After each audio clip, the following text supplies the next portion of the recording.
to be able to introduce ourselves and stuff. So hi everyone, so I'm Sam Ruarkistis. I'm the Executive Director for Greenbelt Alliance. We are a local nonprofit dedicated to sustainability, and we are the organization that's in charge of doing the day-to-day implementation for the Blue Horizons project. And we're going to dive more into what that means here in a little bit. What we wanted to do is just kind of give an overview of the process so far. We did send out an agenda for this meeting, so we're going to give a little background on Blue Horizons project. We'll give everyone a chance to introduce themselves. We're going to talk about the Solarize Campaign. And we'll talk about some future meeting stuff as well. So there was a selection committee of us, about 7 or 8 folks that went through the process of selecting who would be the folks that would sit on the Blue Horizons Project Community Council. And there are currently 9 folks selected to be on that body. And it's sort of an advisory board. And it's part of Greenbelt Alliance is the nonprofit kind of umbrella entity that oversees it, but the Blue Horizons Project Community Council will have its own autonomy in making choices around the clean energy future for our region. And what we're going to do is we're going to follow the open meeting laws for this, and so there'll be the folks that serve on the Blue Horizons Project Community Council will be kind of the folks that will be doing most of the talking initially, but then there will be a chance for public comment as well. There's 9 folks that were selected. And let's see, I think that, is Julie on the call yet? She'll be joining shortly, she said. Okay, I'm trying to look and see on our list who, about David King. David? Okay, I see you now. Okay, cool. And then Ken, Brownie, Eliza, Jason. Okay, cool. So what I'm going to do is the first thing I wanted to do on the agenda was just give folks a chance to introduce themselves, the folks that sit on the Blue Horizons Project Community Council. And we don't have a lot of time for this, but we'll give 3 minutes.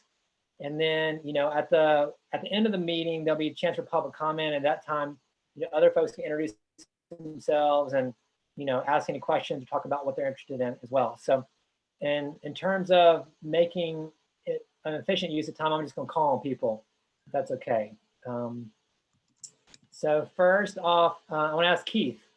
Let's see, how do you pronounce your last name? Keith? Bamberger. Bamberger, yes. Hey, Keith. If you can give like a 2 or 3 minute introduction about yourself and your background, expertise, and what motivated you to be on this. Sure. Well, I'm Keith Bamberger, and many of you may know me because I'm education outreach person for the Division of Air Quality in the western part of the state. So, of course, from that capacity, most of the things that the Blue Horizon Project does are good for air quality. And I've also, in the past, I served on the Clean Air Community Trust Board, on the Environmental Educators from North Carolina board. Really think that education is really the first step, but a really important step to helping people reduce their carbon footprint, save money. The other part is, of course, transportation. I'm just excited to be here. I've got an energy management degree as well as, I've got a MPA from Western Carolina. Great, Keith. Thanks for being here. And I'm going to go through the 9 folks that are on the BHPCC in alphabetical order. So if y'all wondering, like, how's he selecting these people? Who talks first? That's what I'm doing, using a good old alphabet as the guide. So next up is Phelps. Mr. Clark, tell us about you. Hey, everybody. My name is Phelps Clark, and I'm one of the owners of Sugar Hollow Solar, and we do residential solar installations around here. Yeah, I've been doing this my whole career. I've been working in the local solar industry for about 15 years, and starting to have a little bit of experience anyway. Yeah, I graduated from Bowdoin College with a physics and math degree. way back in 2005 and started installing solar and kind of just been doing that ever since. And I guess I have like a long family history in the area, really committed to, helping serve the community. So excited to be a part of the team. Thank you, Phelps. Next up is Dave Erb. Hey, I'm Dave Erb. I'm an automotive engineer, retired about 2 years ago. Started out in the heavy truck and transit bus business and did a little consulting, but most of my career I was a college professor. Last 10 years of it was at UNC Asheville teaching mechatronics. My focus area for my whole career, almost 40 years worth, was energy and emissions. And I've worked with most of the fuels you know of. The only main exception is hydrogen. But very quickly, I realized that electrification is the key to the universe. It's the only way you're going to have a sustainable transportation system. So hybrids and electric vehicles have pretty much paid the bills for the last 30 years. And now that I'm retired, they don't pay the bills anymore, but I'm still doing it. So anyway, looking forward to being on the committee. Great. Thanks, Dave. David King, you're up next. Hey, I'm David King. I'm currently the energy manager at Western Carolina University.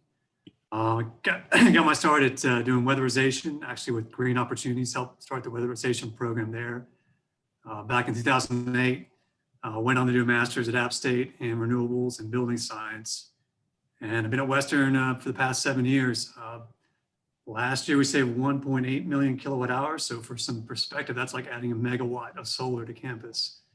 So, yeah, and I think two major opportunities for Blue Horizons are kind of my passions are building tune-ups. So that's kind of optimizing the existing software for HVAC equipment and creating a kind of a miles per gallon metric for residential homes. You can't manage what you don't measure. So I think those are two major opportunities there. And so I'm excited to be, I really appreciate the invite. I haven't been involved or in the loop of what's been going on in Asheville for more than a decade. So yeah, really looking forward to this. So I appreciate the invite. Great. Thank you, Dave. Next up is Julia Mayfield. Julia, we're doing like a 2 or 3 minute introduction of ourselves. So please feel free to introduce yourself. Sure. I'm Julie Mayfield. I'm in my last 11 days of being on City Council. I was co-chair along with Brownie and Jason of the Energy Innovation Task Force that spawned, birthed, spun off, whatever you want to say, the Blue Horizons project, and then this community council. I love this work. I am going to miss it desperately, but I'm excited about passing it on to the folks who are on this call and others who are not on this call. I am, for folks who don't know, I'm heading to Raleigh to be the new state senator from Buncombe County, and I will continue to work on energy issues there. I don't expect to make as much progress as we have done here in Buncombe County, but it doesn't mean I'm not going to try. And I am, just so folks know, in conversations with some of the incoming council members about who is going to take my spot on this council. So this will be my first and last meeting. So hello to you all, and I'll see you soon. All right. Thank you, Julian. Thank you for all your service on the EITF. It's you've been one of the champions helping us get to this point. So we appreciate all your service. Next up in terms of introductions is Ken Nelson. Yeah, good afternoon, everyone. I'm Ken Nelson. I'm the president of Blue Delta Energy. We work with a number of folks on the policies and technologies and markets surrounding renewable energy. We actually, for example, work with Santee Cooper on their landfill gas projects throughout the state of South Carolina. We work with a number of hydroelectric facilities here in both North and South Carolina, as well as with Cypress Creek and Soltage and some of the other larger solar developers.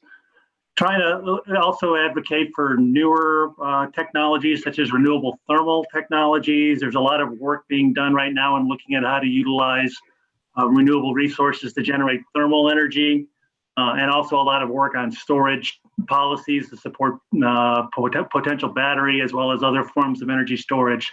So looking forward to participating in this effort and seeing how we can figure out the policies to help pay for some of the things we're hoping to do. Awesome, Ken. Thank you so much. All right, next up, our esteemed County Commission Chairman, Brownie Newman. Hey, good afternoon, everyone. Great to see everyone virtually. Hopefully we can see each other in person at some point in the not too distant future. As Sam said, I'm the chair of the Buncombe County Commission and serving my second term on that, just reelected a couple weeks ago. And Julie and Jason and I were the co-chairs of the EITF, as was mentioned earlier. And so I really appreciate everyone's willingness to work on this together. We're really excited about the next phase of opportunities here. Some other really supportive folks have been elected to the County Commission this year, who I think will be very supportive of the priorities that Blue Horizons is focused on. So there's been some great work over the last couple of years, including the adoption of the 100% renewable energy policies, which the County Commission did, and then the City Council wisely followed our lead, and some great projects too. We just did this RFP for solar on public buildings, and the city and the county have jointly approved the funding to put solar on more than 40 county schools, city schools, community college, city buildings, and county buildings. More than a $10 million investment, and our financial model shows that it will save net more than $15 million for taxpayers over the next couple of decades. So a $10 million investment to save $25 million in electricity bills for a net benefit to taxpayers of over $15 million.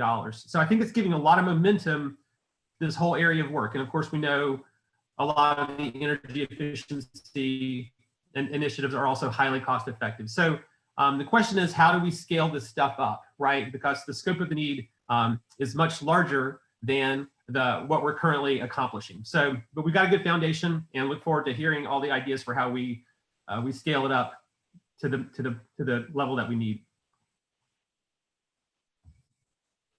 Great, thank you, Brownie. Appreciate all your help in all this. Eliza Stokes, are you on the phone, Eliza? You on the Zoom call? Hey everyone, my name is Eliza Stokes. I'm the organizer and communications manager at Mountain True. We're an environmental advocacy nonprofit working in 29 counties in Western North Carolina and a little bit of North Georgia. So most of my work is around renewable energy organizing at the local level, primarily in Buncombe County and for the city of Asheville. And I also serve as the co-chair of the WNC Renewables Coalition, as well as the coordinator for the Asheville Regional Transit Coalition. And I have lived here for about 8 years. I'm a Warren Wilson grad and have been working at Mountain True pretty much ever since. So super excited to be here and part of this team.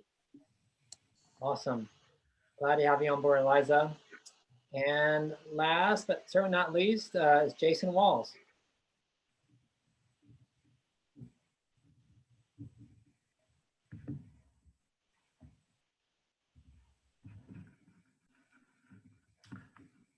Sorry about that, everybody. I was having some screen issues. I'm Jason Walls. I'm the manager of local government and community relations. I think all things external to the company. I've been involved and engaged in this work really since moving here in 2013, but specifically as it relates to the Western Carolinas modernization work, and have been kind of hand in hand with Brownie and Julie since 2015, 2016, and have learned a lot and look forward to being a part of what's next. Great, thank you, Jason. As you know, Jason, Julie, and Brownie have all mentioned, they were the co-chairs for the Energy Innovation Task Force. For this meeting, I'm going to be the facilitator, but our intention is that we will select a chair and a co-chair for at the next meeting, and so therefore there'll be an opportunity for someone else to step in the leadership role related to facilitating the meetings. And so that we'll talk more about that process in a little bit. And there's so many awesome people on this. There's 50 of us on this call, and I look around here and I just see so many leaders in the field of clean energy and sustainability. I wish we had time to go through every person here, just because there's so much expertise just right here in this space. But we don't have time to do that today, but there will be time for public comment. I do want to give, there's essentially myself and Sophie are the, on the Greenbelt Alliance side of things, the staff folks. And then on the county side, it's Jeremiah, and on the city side, it's Bridget and Kira and Amber. So I just want to give, first of all, Jeremiah and Bridget a chance to introduce themselves, just a little bit their role in local government here. Yeah, I'll jump in really quick. Yeah, my name is Jeremiah Leroy. I'm the sustainability officer for Buncombe County. So I am the sustainability officer of Buncombe County. There's just one of me, and it's a very robust office we have. But yeah, my role in this obviously is to serve as a liaison between this group and the county, and frankly to help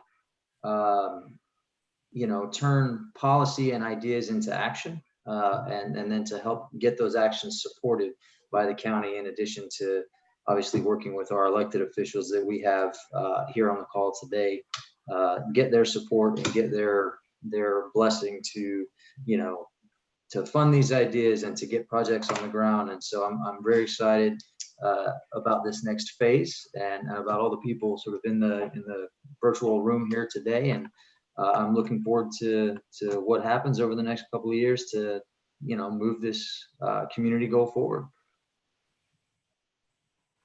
Awesome. Thanks, Jeremiah. And how about you, Bridget? Can you give some? Sure.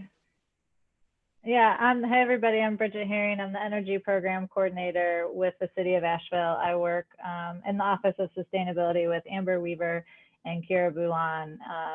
My role is to hang out with Jeremiah as much as possible and collaborate on as many projects as we can. So as you see, 45 projects to keep us busy over the next couple of years, which is really exciting. Also help manage the contract that the city has with the Greenbelt Alliance to implement this campaign, and we'll be available to help keep everybody informed on what the city's doing, and again, make sure that information is going back there as well. So thanks everybody for being here and giving your time. Yeah, thank you, Team Bridget. And I'll just do a brief intro before we ask Sophie to introduce herself. And so, yeah, I'm Sam, and I've been the director for Greenbelt Alliance now for 5 years, and I've been working in the field of sustainability for 20, doing local government policy work and also implementing renewable energy and energy efficiency projects in California for 10 years. And then with Greenbelt Alliance, we certify green homes.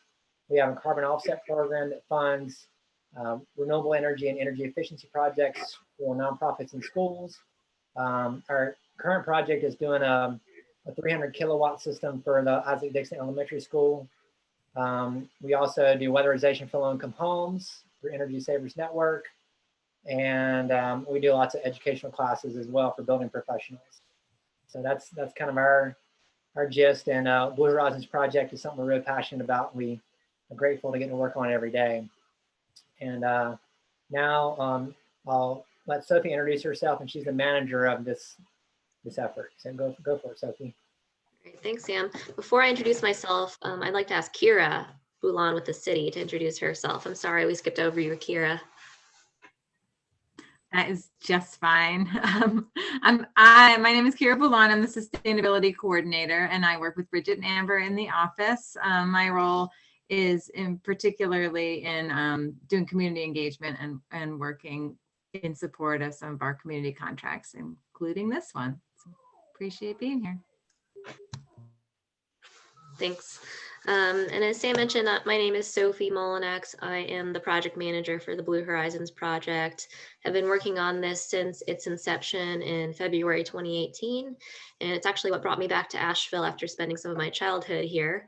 I was able to move back home, and I have a background in nonprofit management and energy efficiency programming for the city of Washington, D.C.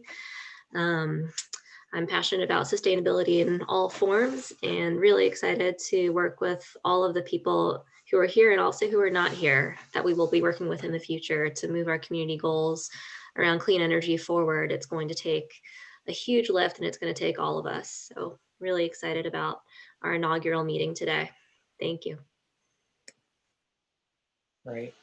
And just so folks know, the Energy Innovation Task Force, which was the precursor for this, essentially was a body of folks that was appointed by the city and the county and recommended by Duke Energy as well. And it consisted of a lot of community leaders, folks from UNCA and Biltmore Farms and New Belgium and, the Chamber. And, it was a wide group of people really connected in the community. And it's interesting that this next round is really comprised of energy efficiency and renewable energy experts. So it's kind of cool this next evolution is taking place. And we had discussed what kind of entity we'd want to create. And the consensus was we would do an advisory board type effort where a group of folks would come together and would have autonomy to make decisions, but would also abide by public meeting laws. And so that way it could be open to the public, give folks a chance to participate, no matter whether or not they sat on the community council, technically, but they would still be able to participate. And so we're grateful that we've, created this kind of quasi board that allows for all of you to be here. So, so Sophie is going to talk now just a little bit about open meeting laws and just a little bit of the framework that we're going to follow. So go for it, Sophie. Sure. So the former entity, the precursor to the Community Council, was the Energy Innovation Task Force. And that was a joint city and county task force. So by virtue of being that kind of task force, meetings had to follow open meeting laws. And that's something that was really important and that we want to preserve moving forward. The transparency that brings, the ability for the public to join and make public comment is a very important piece of this work for us. So what that means is that all of our meetings will be open to the public. They'll be publicly noticed on our website at least 72 hours in advance of the meeting. Meeting materials and agendas will also be sent out at least 48 hours in advance of meetings. We'll have regular meeting times that we will finalize and decide upon at this meeting or the next meeting. Unless otherwise noticed, if there's a change in a meeting time, we will do our due diligence to let everyone involved know as soon as possible. Minutes and meeting materials, documents, recordings of virtual meetings will be posted within 24 hours of meetings. And there will be time in every meeting for public comment. And if anyone has any questions about what that means, please ask me or Sam, or Bridget actually is the expert on open meetings. She really taught me a lot about how to implement this for our purposes. And we're gonna kind of use this function. If you see in the reactions button down there, like for mine, it has a thumbs up or a clap. If you, sometimes there's a raise the hand feature, but I don't see that on my screen. So if someone has a question, you can just put like the thumbs up and we'll call on you. But any questions now about what we just said? It's all pretty self-explanatory, but I want to make sure everyone, okay. Sounds good. As part of the kind of the process related to this this group, we're going to ask folks to, there will be times where you might be voting on something. Those are kind of few and far between, but there will be times where we're looking for input on specific policies or projects, and we will have a recusal for conflict of interest. So if there's ever a time where anyone on the council, there's a chance where there's a chance to get a contract for a project or something like that, and you might be in the running for it, we would just ask people to not vote on that. So that's kind of keeps with the integrity of the organization. I don't imagine this group will be getting offers to take vacations to the Bahamas or anything like that by some energy company, but you would have to recuse yourself if you got voted on that. So anyway, we'll essentially have some sort of document as part of the bylaws. There'll be a bylaw creation for this group that will happen over the next 2 or 3 meetings, and that will be part of that as well. So just want to give everyone a heads up that we're asking everyone to kind of step forward to share yourself as fully as you can, but also realize that there's a conflict of interest somewhere along the way, to just let everyone else know about that and recuse yourself. So with all that formality aside, we're gonna listen to Sophie give a presentation on kind of the history of the Blue Horizons project and the EITF, and just to set some context for what we're up to. All right, thank you. So can everyone see my screen? Great. So I know that many on this call are familiar with the Blue Horizons project, but for our new members and people who may not be familiar, I wanted to give an overview of how we got to this point and then talk about some of the exciting work to come. So the Blue Horizons project is a community-wide effort that was born out of the Energy Innovation Task Force, the former task force that was shared by the city and the county and Duke Energy, and included members that you see listed in this image here. We had Mission Health, the Chamber of Commerce, Sundance Power, Sierra Club, UNCA, New Belgium, Self-Help Credit Union, Green Opportunities, the Tourism Development Authority, Community Action Opportunities, and Biltmore Farms, in addition to the city and the county and Duke Energy. And that task force came together to create a cleaner energy future for Asheville and all of Buncombe County, and to preserve our skies and waters for future generations. The Blue Horizons project was born out of that task force to be the community engagement and communications arm of the EITF. The goal initially was to enlist public support, provide easy access to energy efficiency and renewable energy resources, to make our existing homes and buildings more energy efficient and support the adoption of renewable energy. And so when we all have well-insulated, energy efficient buildings to live and work in, we're all more resilient and we're more prepared for 100% renewable energy to come. Some accomplishments of the Energy Innovation Task Force, notably a primary goal of the Energy Innovation Task Force was to eliminate the need for a natural gas peaker plant that was on Duke Energy Progress's planning horizon for 2023. And through the community engagement and collaborative process of the task force and the activities that ensued, we were able to eliminate the need for that peaker plant. And that plant would have cost ratepayers $100 million, and it would have been new fossil fuel infrastructure in our community. We also saw support for 2 new microgrids that were approved with local support, and they were the first utility scale microgrids in the state, one of which I believe is under construction still in Hot Springs. And that's a place that's at the end of a very long transmission line that has a lot of power outages. And so this is sort of a grid hardening resiliency piece, as well as the adoption of more renewable energy and battery storage at that site, which is very exciting. Duke Energy also committed to 19 megawatts of battery storage through the partnership through the task force, and that's more than anywhere else in North Carolina. A low-income weatherization pilot called Fee for Service was also approved with support from the Energy Innovation Task Force, as well as a cold climate heat pump pilot. I'm going to talk a little bit about our climate here in the mountains, and you'll see why that is important. We also had advanced metering infrastructure deployed here ahead of Duke Energy's planning schedule. And this is essentially smart meters on everyone's home and buildings that'll allow Duke Energy to anticipate needs, deal with outages much more efficiently, and also help us all manage our energy use and feel empowered that way. I don't think we've yet seen the full capabilities of smart meters yet, but it's coming. There's also a new Clean Cities collaborative with Duke Energy and the Environmental Defense Fund, and its goal is to help cities in North Carolina reach their renewable energy goals. And there's many municipalities in North Carolina that have declared or adopted 100% renewable energy resolutions. And then of course, the EITF created the Blue Horizons project, which launched in February 2018.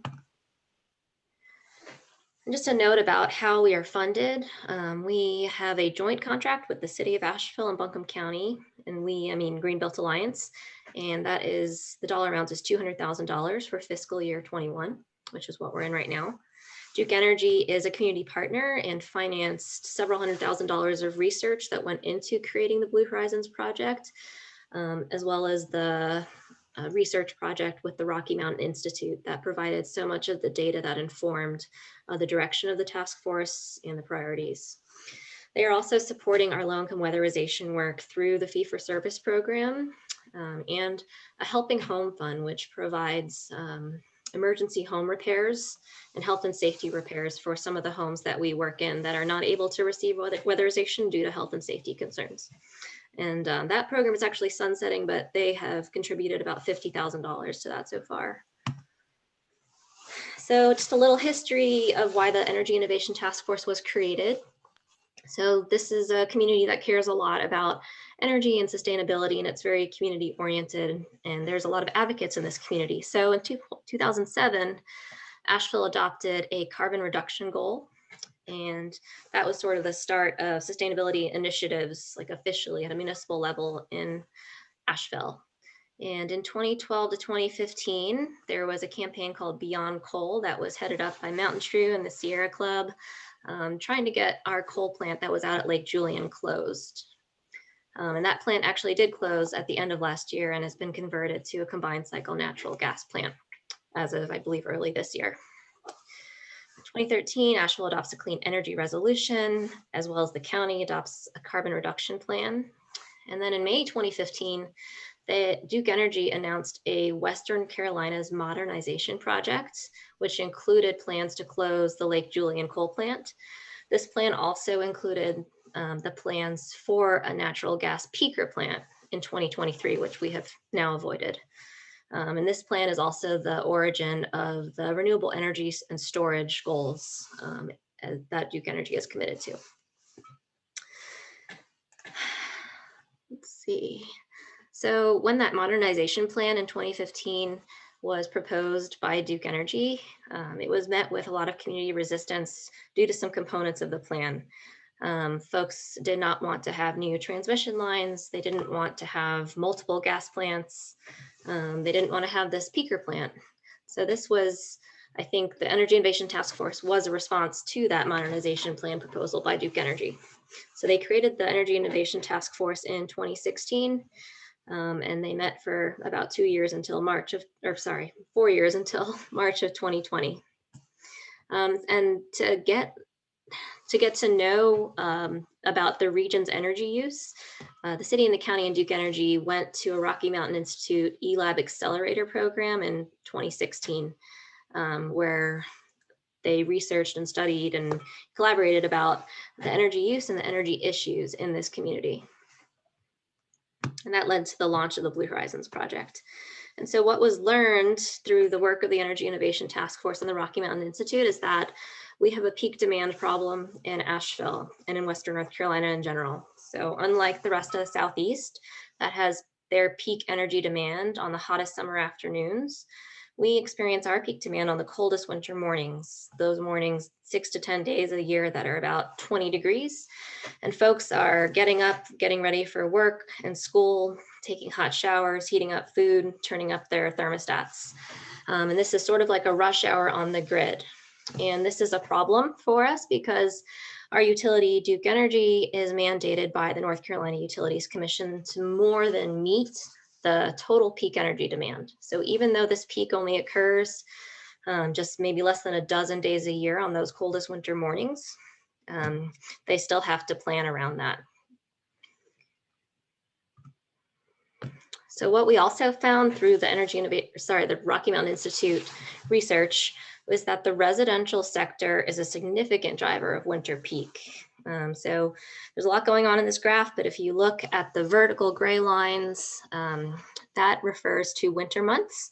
And then in the bottom third of the graph there, you can see residential energy use in blue. And you can see that residential energy use really does spike in those winter months. And so that became one of the areas of main focus for the Energy Innovation Task Force and Blue Horizons project.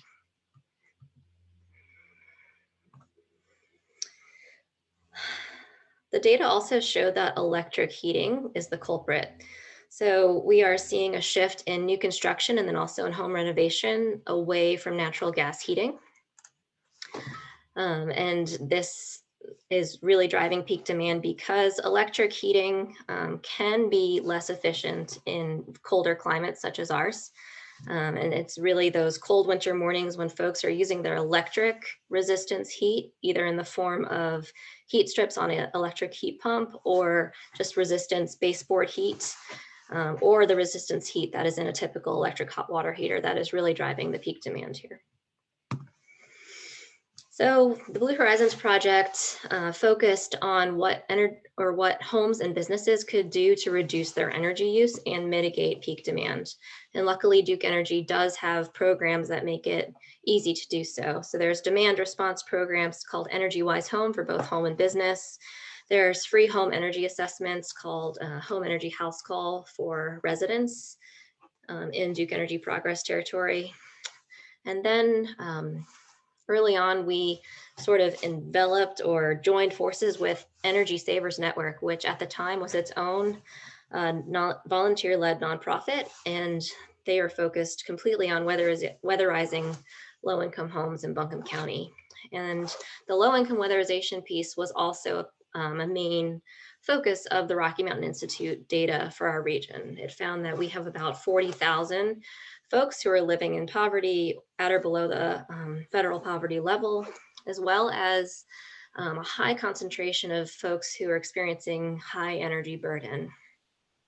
That coupled with the fact that we have about 18,000 mobile homes in Buncombe County that are older, in disrepair, and not held to any sort of modern building code. I don't believe the building code affected mobile homes until the mid or late 90s. This area is ripe for weatherization programs for low-income residents. And we also promote behavior change.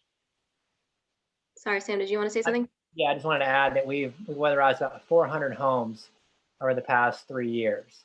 And we did have to take a little bit of a break due to the pandemic, but we're averaging about 4 to 5 homes per week now in terms of, based in the city of Asheville or Buncombe County through this program. Right. We also promote just things that people can do in their own homes, like behavior and habit change. Things like changing out your light bulbs to LED fixtures, using low flow water fixtures, hanging your laundry instead of using your dryer if you can, using cold water for laundry, and those types of things that are very small, but they're free and they add up to savings. And as Sam said, this is a little bit more about Energy Savers Network. So income qualified folks in Buncombe County can receive free weatherization, energy efficiency upgrades, and energy consultations with recommendations and referrals to resources that will help perform or pay for any improvements that that home might need beyond weatherization work. So we have a team right now. We've been able to hire in 2020 a new project manager named Kelvin Bonilla, who is overseeing our goal of 200 homes weatherized in 2020. So what we typically do in a home is do some air sealing and insulation, such as insulating a hot water heater, air sealing around windows and doors, duct sealing. And this has been shown to reduce air leakage by up to 40% with a blower door test. And of course, it helps improve the comfort, durability, and promotes better indoor air quality. And we have weatherized, I believe, more than 500 homes since 2016. We also, in tandem, work with the Helping Home Fund through Duke Energy to provide things like heat pump replacements or water heater replacements for homes that badly need those types of repairs, as well as the Fee for Service program, which is a pilot program for low-income weatherization that Duke Energy runs, which pays per measure installed. So for instance, if we install 7 LED light bulbs in a home, we would get compensated for that. So it's fee for service. And then similarly for your business, there's demand response and energy efficiency programs and rebates available that we promote. And then I also like to call out Land of Sky Waste Reduction Partners offers free energy audits for businesses and facilities all over North Carolina for free, and can really They're a really great resource for business energy efficiency locally. It's a team of retired engineers and project managers who can help a business or facility identify the most cost-effective improvements to make that would save them the most money with the shortest payback periods and things like that that really matter to a business's bottom line. So let's see. Obviously, Blue Horizons project is promoting residential and targeted business energy efficiency and demand side management or demand response programs and renewable energy through community engagement and education. And pre-COVID, the Blue Horizons project's bread and butter was being out in the community at events or hosting workshops. And we did about 50 or 60 of those in-person type events each year up until COVID hit. The city and county are investing heavily in renewable energy as well as retrofitting their city and county owned buildings. They're also, of course, funding the Blue Horizons project and our low income weatherization program, Energy Savers Network. And Duke Energy is committed to 19 megawatts of battery storage, 15 megawatts of solar, microgrids. They have a solar rebate program for residents, businesses, and nonprofits. The fee-for-service low-income weatherization pilot program, as well as a multi-family demand-side management program. And all of us are in partnership to help cities reach renewable energy goals. So as most of you know, I'm sure, both the city and the county have adopted 100% renewable energy resolutions. And by 2030, the goal is to have municipal operations for both the city and the county 100% renewable. And by 2042, the whole community's goal is to be 100% renewable. And I like to call out when I present this information that the municipal energy use just makes up about 1% of our total energy use as a county. So really that goal, the biggest goal is the 2042 renewable energy goal, which is going to be the biggest lift here. And we'll be working, Greenbelt Alliance will be working in the coming years to create a comprehensive plan to reach 100% renewable energy in Buncombe County. And Sam will talk a little bit more about that.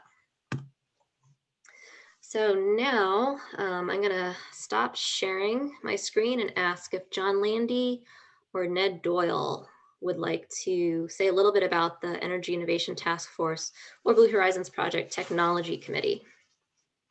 Great, thanks Sophie. Sure. John Landy here, colleague Ned Doyle has joined as well. I'll kick it off and hand it over to Ned if that's all right. I'm the Director of Renewable Business Development at Duke Energy.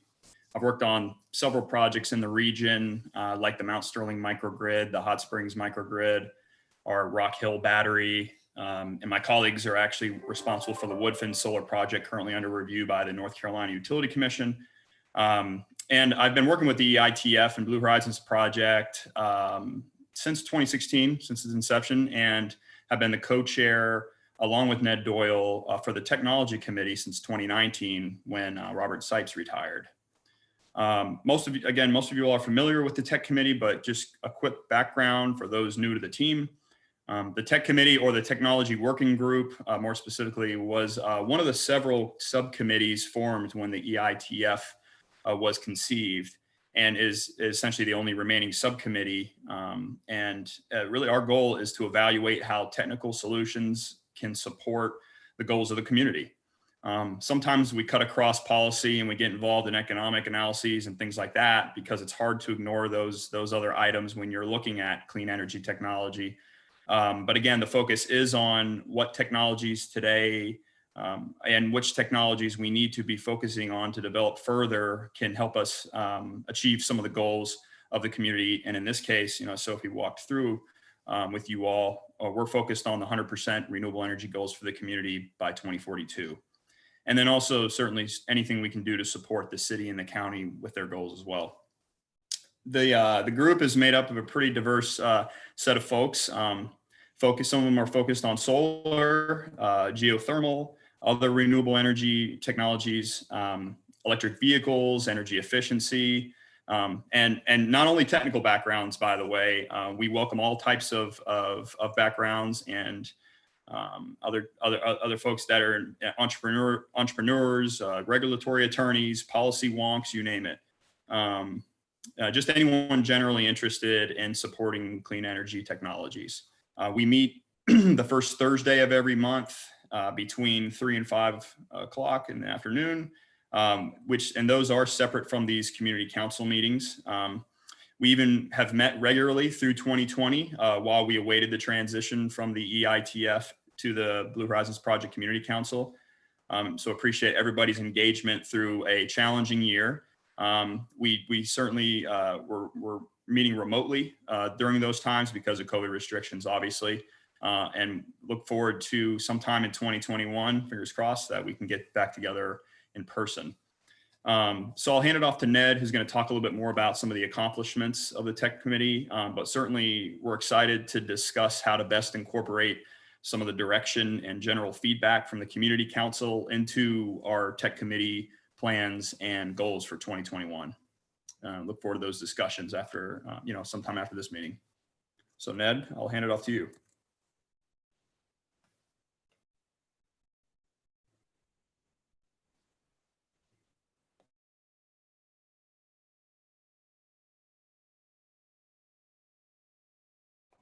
Did we lose Ned?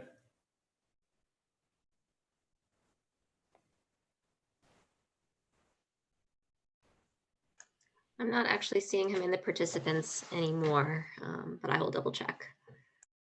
Yeah, I see his name in there. He just went off mute. Hello, we picking up any audio now? Oh, there you are. Well, I don't know. Can you hear me? Yeah. Yeah. Yes, we can hear you, Ned.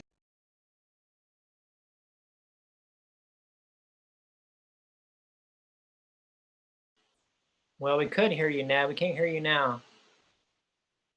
Not sure what's happening.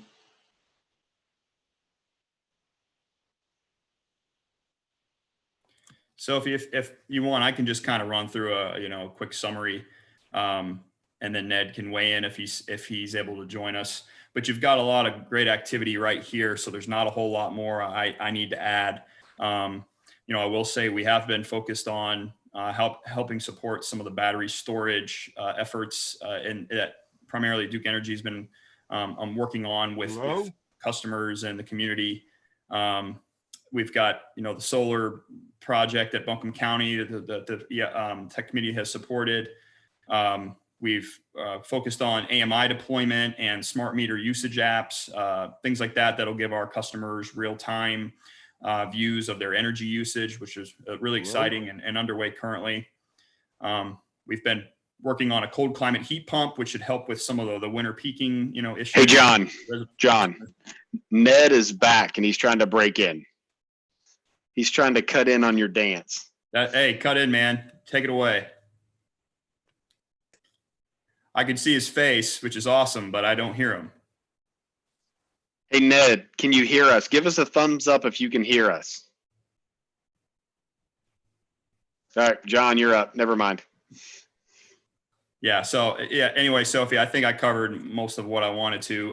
We've got several folks working on opportunities at Gibbons River Park. I'm trying to. Hey, Ned.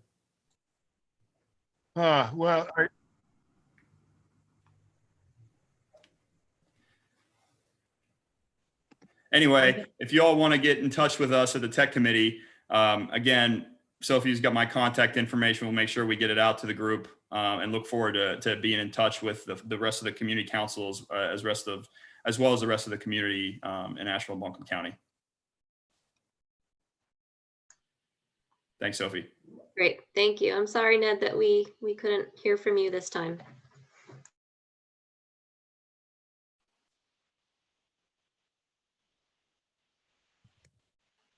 If anybody can hear me, I think the screen sharing from Sophie's PowerPoint is killing my connection on a regular basis. I don't know. Oh, we hear you now, Ned. John and Sophie seem to have covered it pretty well. If anyone does hear me, good luck. We can hear you. Yeah, we can hear you. They just keep my connection completely drops out, and there's nothing from there. So I have no idea. All right. Well, good. Thank you very much. I'm I've missed various parts thanks to losing the connection here. But all right, well, all right, with a lot of the details have all been covered there, but I do want to say that the tech committee has been kind of the unsung heroes of a lot of this over the years. Robert Sipes and I co-chaired it in the beginning, and a lot of the credit for a lot of those programs goes to the folks working and have worked and are still working on the tech committee. So, you know, a backpack to everybody there on that one. And we've got more to go, but the tech committee has been involved with almost all these projects, either from the inception or, you know, full follow through. And I want to give credit to everybody on the tech committee because we've been able to find a lot of common ground and collaboration with Duke Energy to move these things forward. It's been a real privilege and pleasure to work with all these folks. And I look forward to doing it in the future too. We have any number of challenges that come along now. The new Pratt & Whitney proposal, which could bring back a peaker, just to be candid, and the Woodfin project and so forth. So I'm looking forward to this new change of advisory leadership in it all. But I hope the folks that are new to this will appreciate a lot of the work that's been done by the tech committee, folks like Judy and Rick and Bill Maloney and many others, just picking a few off the top here, that have really been instrumental in finding common ground with Duke Energy to move this all forward. I started with collaboration with Duke back in 2014 and 15.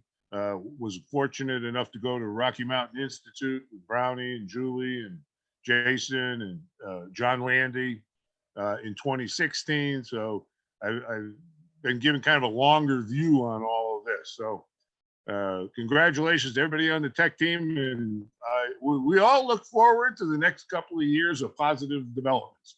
Thank you very much. Thank you, Ned. Thanks for all your service in that capacity. You and Johnny, yeah, y'all done great work. Everyone else that has volunteered their time and energy to that effort.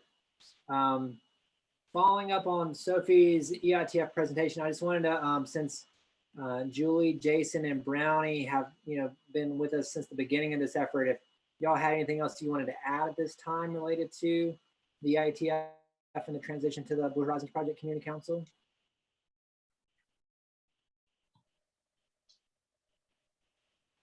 I think the only thing I would say is, and Ned just hit on it too, that, key to our success has been the collaboration and cooperation with Duke Energy.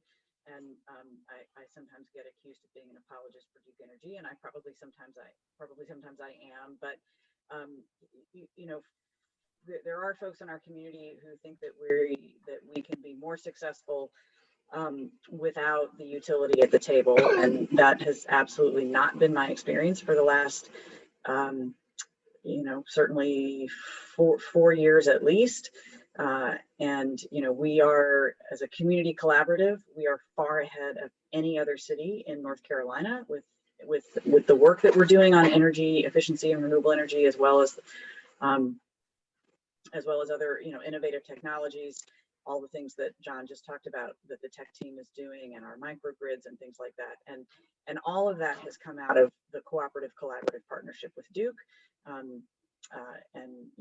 So it's imperative that we retain that. And that's just one of my firm beliefs, and I think sort of my parting words for this group is, there will be voices that will pop up in this effort that will encourage us to move forward on our own without the utility. And I would encourage the members of this community council to not heed those voices, because we will not be as successful without Duke at the table.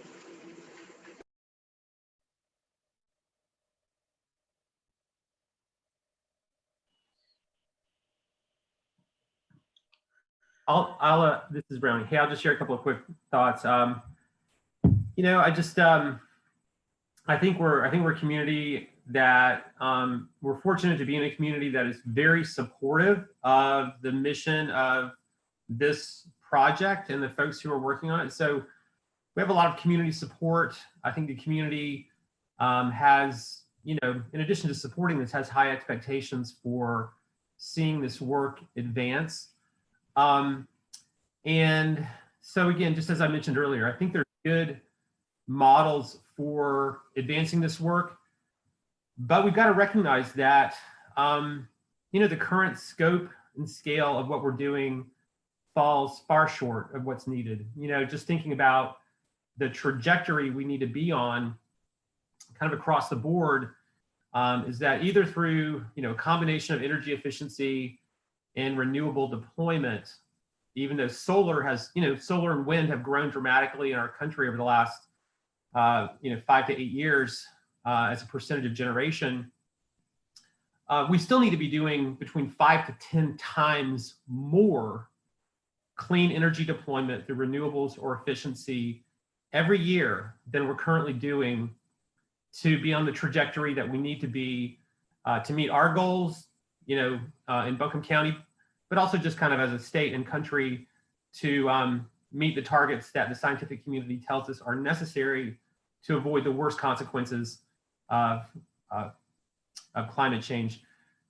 And it's challenging because we've got a lot of other priorities as a community as well. So when we think about how to do this, we have to do this while maintaining the core services and other kind of community priorities that the city council and the county commission are really committed to. So it also challenges us to think about how to scale this work up and develop financial models and community models that that are sustainable and scalable. So we've got some good models, but we probably also need new models, because obviously what we're doing right now, you know, is great, but it's not at the scale that we need. So I think those are some of the really tough questions that we all have to wrestle with and think about. And I look forward to, you know, this group wrestling with those important issues and working with you on them.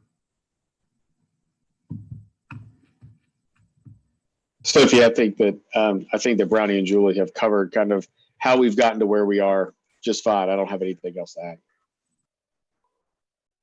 Okay, great. Thanks for that. But we do have a little bit of time at this point for folks that sit on the community council to ask any questions or make any comments. If you have anything at this point related to some of what Sophie's shared or anything at this point.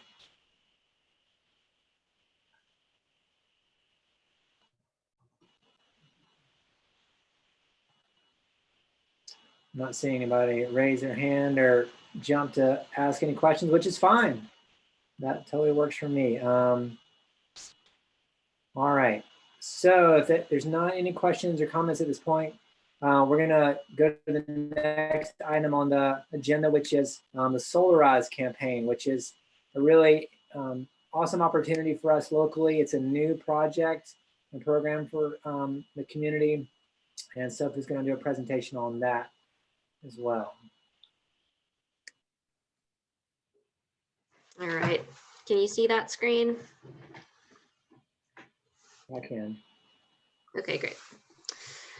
So part of the work outlined in the scope of work for the city and county contract that Greenbelt Alliance has for the Blue Horizons project is to plan, launch, and implement a Solarize campaign. And for those of you not familiar with what a Solarize campaign is, they are a way to accelerate the adoption of solar energy through the power of group purchasing. And so the more people who are involved in a particular campaign in a set of time, the cheaper the solar is for all the participants. So we're working with Solar Crowdsource, which is based in Georgia. And I believe both Don and Ken are on this call, who are our two contacts at Solar Crowdsource. And Don is based in Georgia, Ken is based here in Asheville. So we're working with them on the steps leading up to launching in early 2021. Ken, Don, myself, Beatrice, my coworker, as well as Kira and Bridget from the city are also involved in a Rocky Mountain Institute and World Resources Institute Solarize Community Solar Cohort, which has been a series of workshops to bring together people across the nation and communities across the nation and solar implementers across the nation who are either planning to launch a Solarize or community solar initiative or have experience doing so. And a main focus of that cohort right now is how to make solar energy through Solarize campaigns more accessible to low and moderate income folks. So our plan here is very much to have a low and moderate income component to our Solarize campaign, because we know that solar can feel very out of reach for a lot of folks in our community, often folks who need clean energy and relief from their energy bills the most. So the equity component needs to be at the forefront of this campaign. Solar shouldn't be seen as sort of a luxury item. We want it to be seen as accessible to all. So this campaign, we are planning to have it be open to businesses and residents. We have a goal of having 500 applications or 500 assessments. And in the past, Solar Crowdsource's Solarize campaigns have been, the vast majority of the participants have been residential. However, the benefit of having a commercial component is you get more economies of scale. So a larger installation at a business could help bring down the cost for everyone who's participating, the smaller homes as well.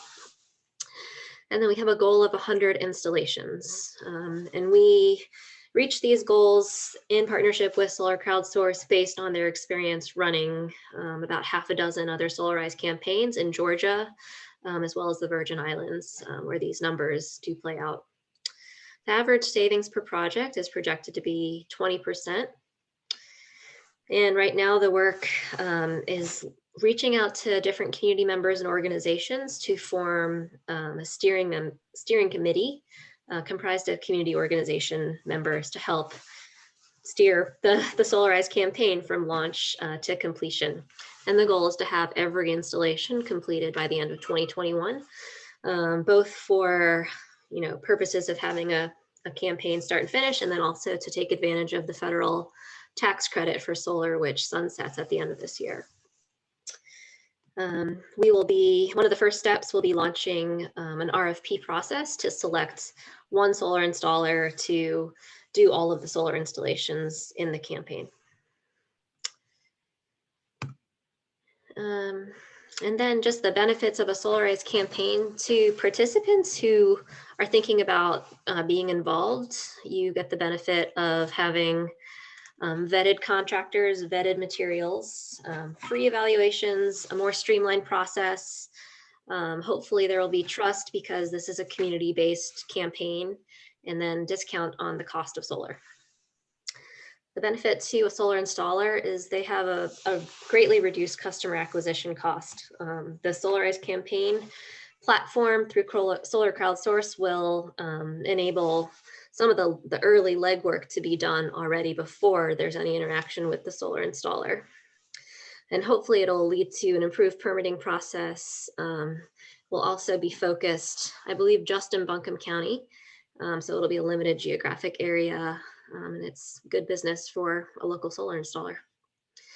For our community, of course, we get more renewable energy, reduced electrical costs, more grid resilience, and we're on our way to meeting a clean energy goal for our community. We have also talked about involving a workforce development component to this, but since we're in early planning stages, I don't have much to say about that, just that it's something that we aspire to hopefully try and create some pathways for clean energy jobs in our community. And that is it for Solarize. And so, Sophie, there's a question from Eliza in the chat there. Oh, okay. Look at that. So Eliza is asking, can I explain the difference between an installation and a participant in this context? Does this mean aiming for many of these installations to serve larger groups of people? No, I'm saying installation and participant and meaning the same thing. So if I, Sophie, am going to be a participant, I'll have one installation in this campaign. I hope that answers. So we're really excited. If anyone on the community council or anyone on this call has an interest in helping support this, please get in touch with me or Beatrice. I would be happy to have you involved.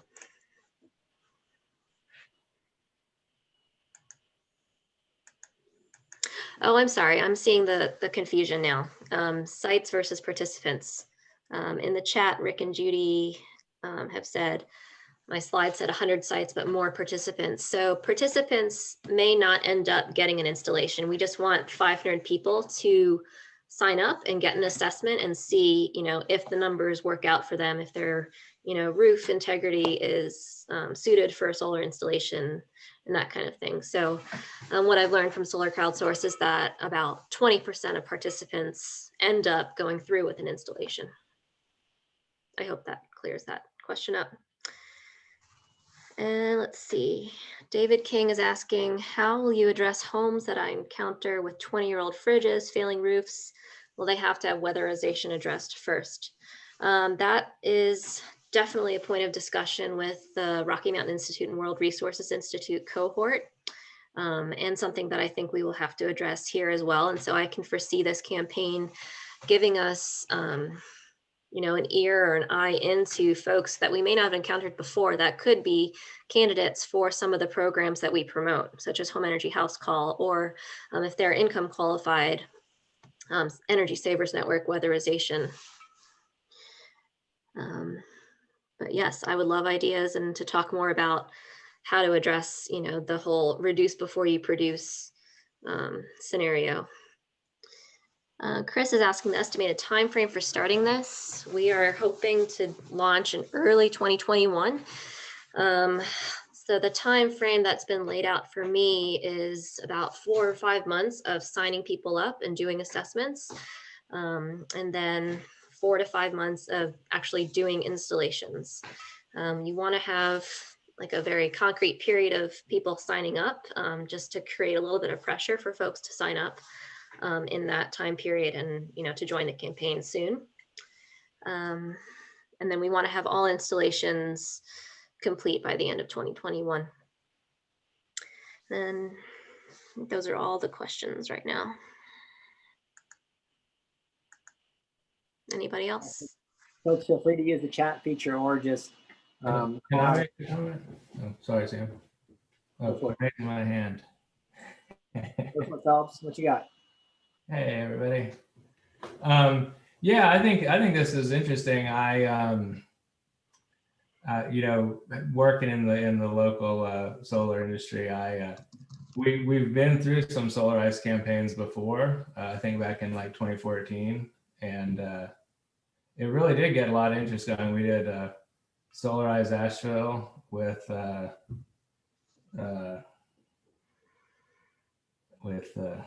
Blue Ridge Sustainability Institute, maybe. Yeah. With Katie Bray. Bray, yep.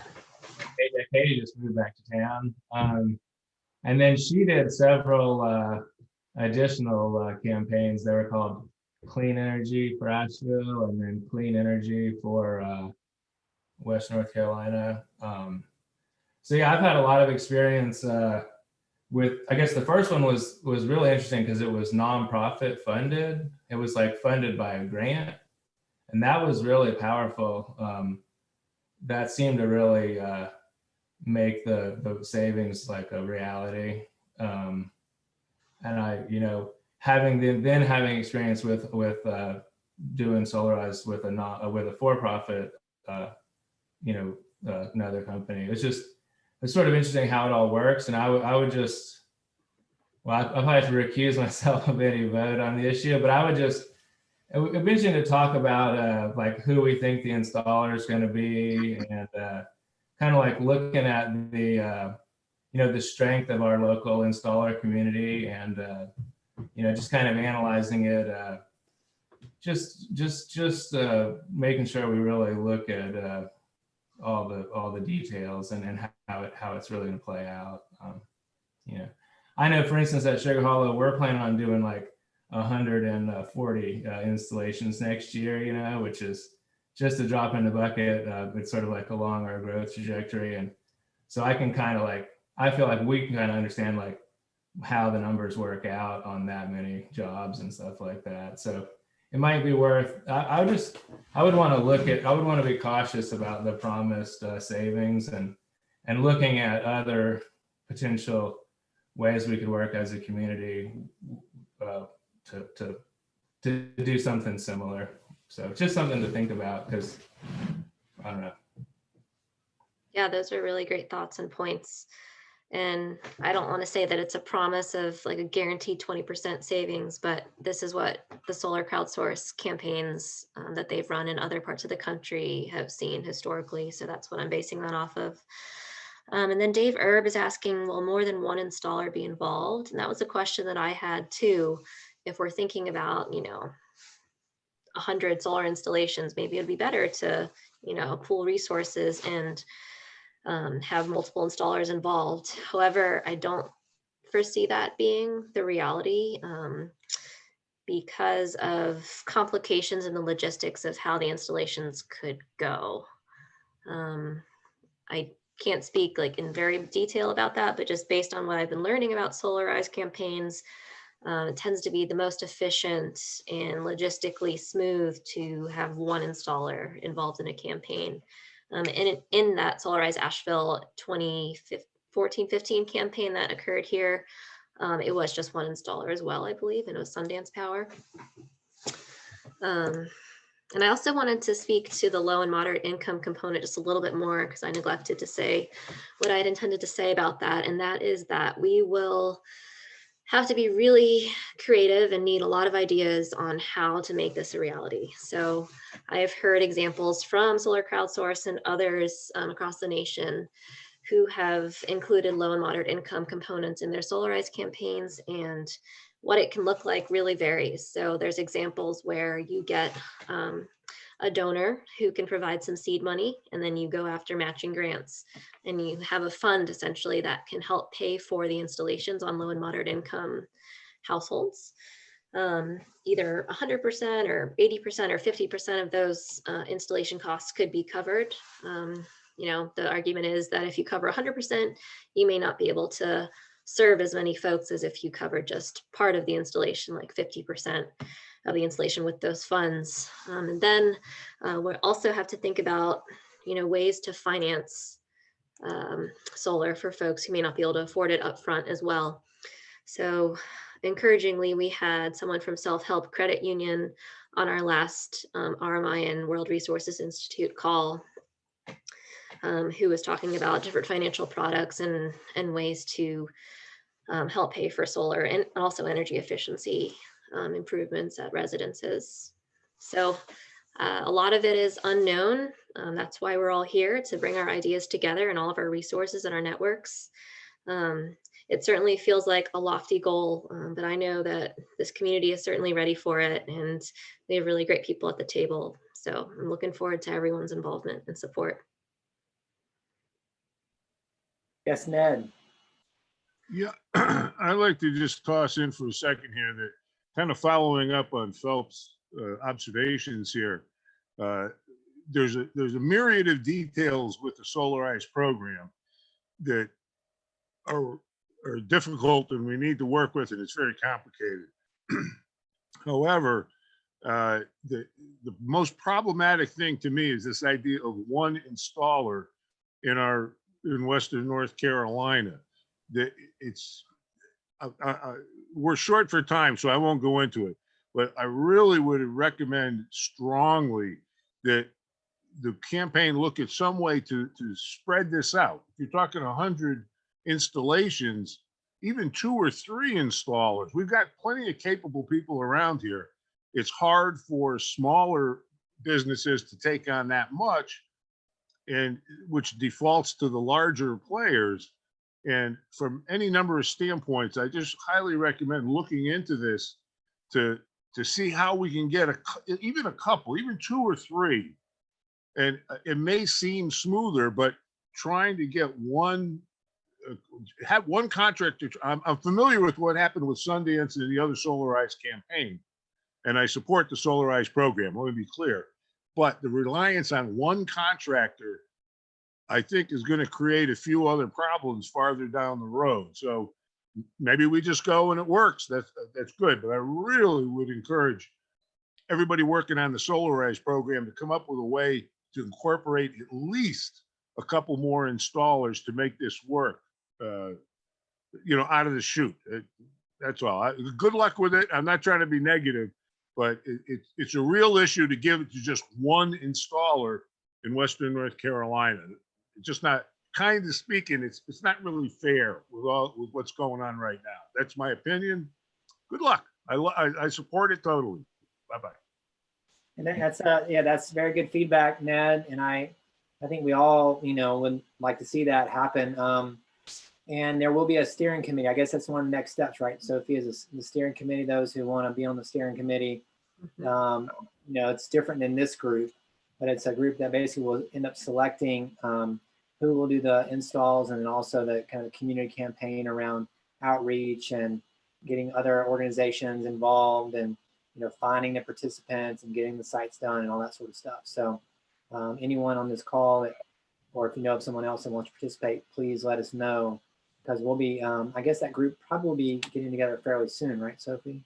Yeah, we're doing outreach this week and next week. Well, maybe not next week because of Thanksgiving, but right now to try and get folks interested in getting in on sort of the ground level of all of this to help guide the process moving forward.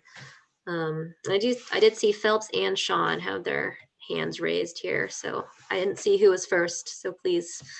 You go first, Sean. Hey everybody, I'm late, but so I have a little experience with this in other states where Solar United Neighbors have been a part of Solarize campaigns, and something they've done that I've seen a couple times is where the region was quite large, they've divided it by physical barriers, maybe where interstates cross, specific subdivisions. I mean, we all know there's a handful of companies here that do really great work. There should be a way that everybody should be able to participate a little bit, I would think. I don't know what creative solution we could come up with, since so many of us are located right here in Asheville. It's not as though it would be better or worse for any of us to have to drive an hour for a specific region, but if the opportunity is there, I would think we'd be able to make it flexible. Yeah. Great point.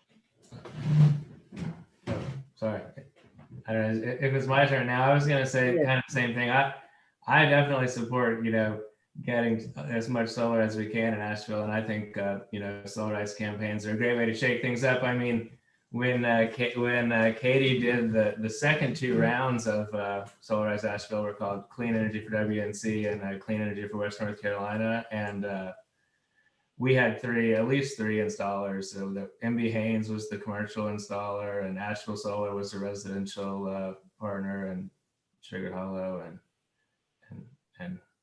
and yeah, I think I can't remember if Soul Farm was in there or not, but I think that's right. We just have a lot of great local folks, so it would be cool if we could figure out a way to work together. And it sounds like it might be something we could work out. Yeah. Thank you so much for that perspective. I am so happy that you're part of the conversation. And I thought, like Rick and Judy put in there, and they said, is it possible to make it continuous? so I think the goal is to have it be time bound. So it's a campaign and you get folks to sign up in, one time period, and that's one campaign. But I think there's potential, of course, for having multiple campaigns moving forward. Yeah. But I think there's sort of like a little bit, you want to generate some buzz and get some pressure on people to like act now. So a Solarize campaign can be a motivator for folks like myself, actually, who have been thinking about going solar for like 5 years, but have not really pulled the trigger yet. So now that there's a Solarize campaign, I'm going to throw my hat in and see what the numbers look like. And if my roof is in good condition and facing the right direction. So I saw David King had his hand up, and then I also saw Ned, but I think I saw David first.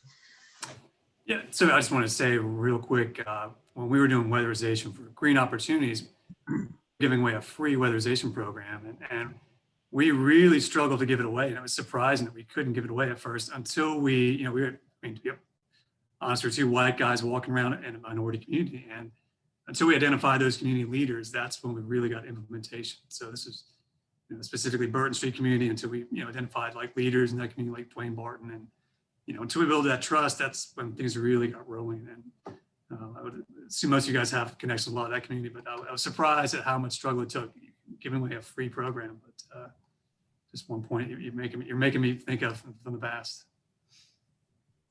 Yeah, definitely. And I think that's been a perennial struggle of the outreach that Blue Horizons Project and some of our programs have done, is that, or that we've experienced, is that, not everyone trusts, Greenbelt Alliance, a white-led organization in their community that may be a community of color. And so it's of great interest to all of us working on the Solarize campaign to get some folks of color and voices of color and low and moderate income folks involved from the very beginning in this Solarize campaign, to help us do outreach and just bring their perspectives to the table, because I think there's often a lot that people with good intentions miss. So we need help, and we need all of your connections, and we really have a lot of hope that this is going to go really well, and that there will be a lot of excitement in all of the neighborhoods of Asheville and Buncombe County for it.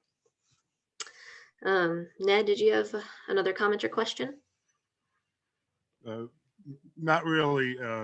Sean and Phelps kind of covered the follow-up I was going to mention on that, but also to Rick and Judy's comment about continuous. Yes, continuous is best from a lot of standpoints, but I really do encourage your approach with incentivizing and a campaign and getting it rolling. With that kind of a success and pulling through, then we're in a much better position to develop a relatively continuous program. But right now, with the changing and the federal credits and Duke Energy's and transients on this whole thing and so much more, I'd rather see continuous, but I think far and away the best thing is just do a tight, good quality campaign, get 100 installations, and then we take it from there to see how it can expand out from that point. That's my view. That's all. Right. And then Josh is asking, is it required that the systems be roof mounted? I don't think that's a requirement. You could have, I've got a neighbor just around the corner here who has a pergola mounted system, and as well as a ground mounted system. So I don't think it's required. And Don is telling me from Solar Crowdsource, no, it's not required for them to be roof mounted.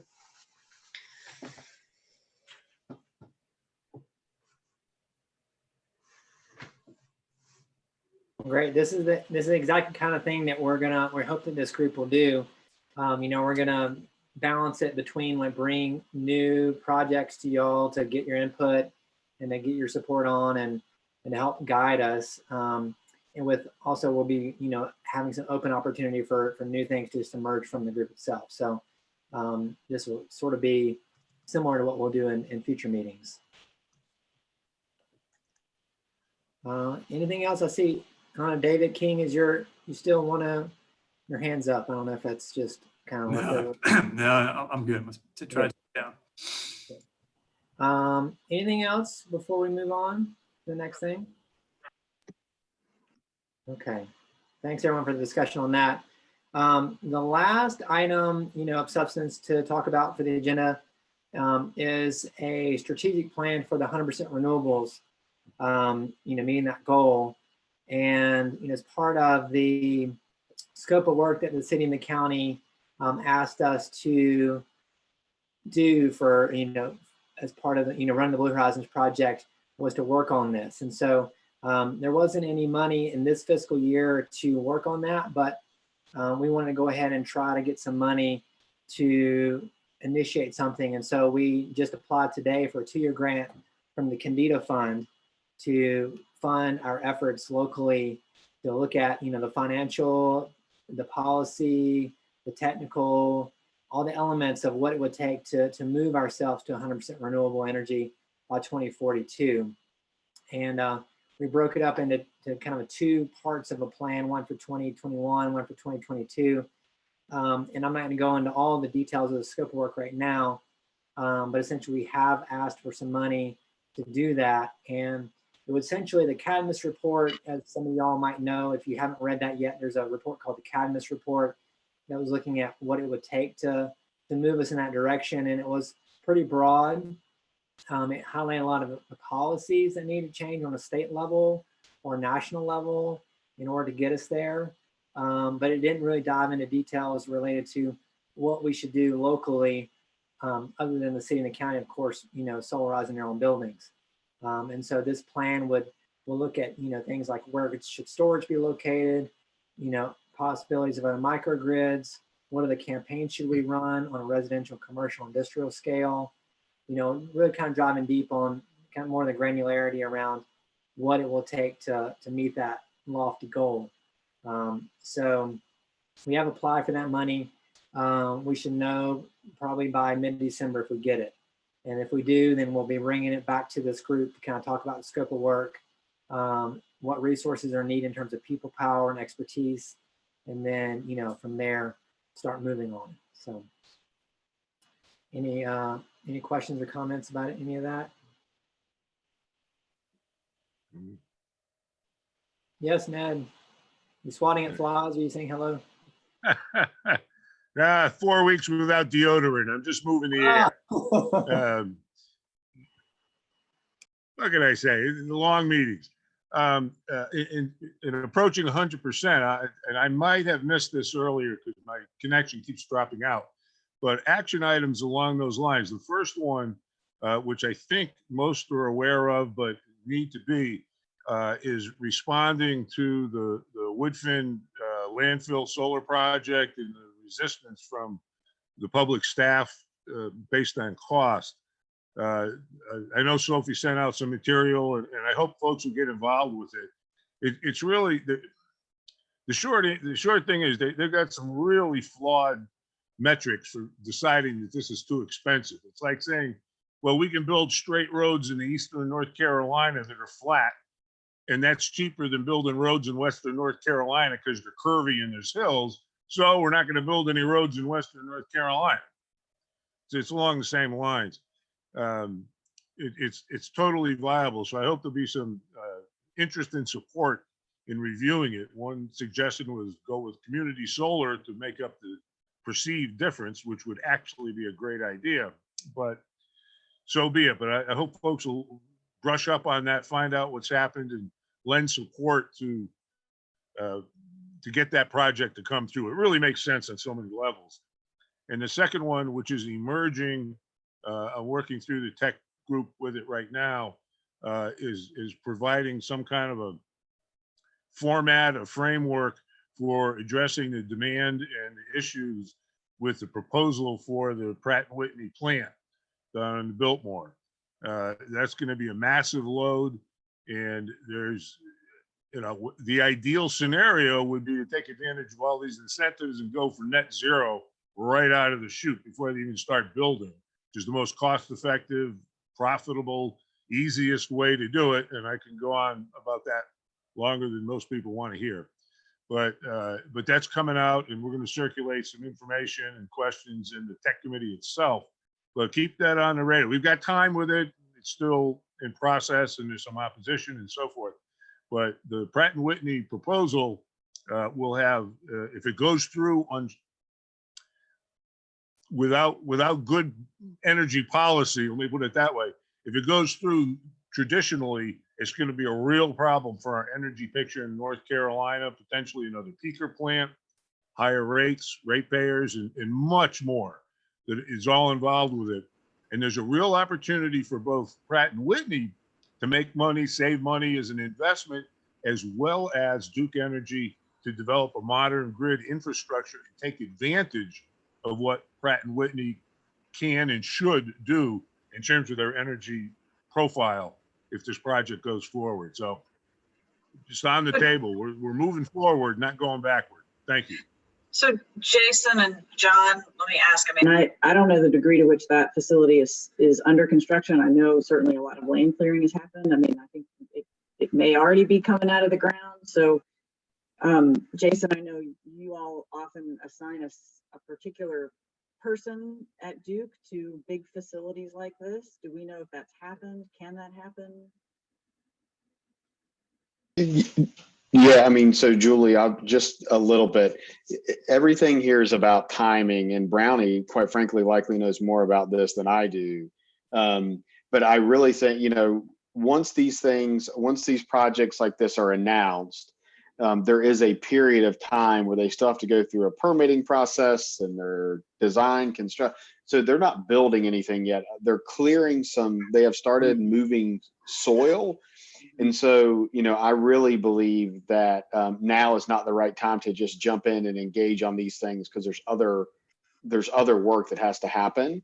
I don't even know what all that work is, but I've shared with a few folks. I think that the first quarter of next year is the right time to start having those conversations.